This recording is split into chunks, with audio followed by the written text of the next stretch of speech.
শোন ভাই, পরীক্ষা হলে যাবি, গিয়ে একদম মনোযোগ সহকারে প্রশ্ন পেপারটাকে পড়বি।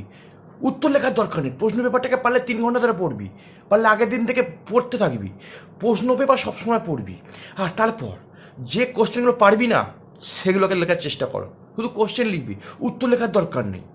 মার্কেট চয়েস নিয়ে গেলে মার্কেট চয়েস তো লেখার দরকারই নেই, পারলে বই নিয়ে যাবি, যাতে স্যার দেখতে পেয়ে তোকে কেলিয়ে বাইরে বার করে দেয় আর আমাকে আনন্দ দেয় যাতে তুই ফেল করেছিস।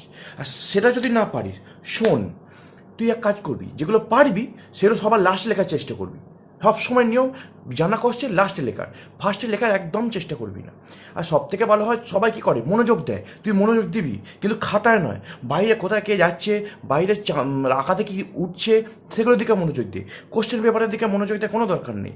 পারলে জানলা থেকে মুখ সরানোরই দরকার নেই, পুরো জানলার দিকে মুখ করে বসে থাক।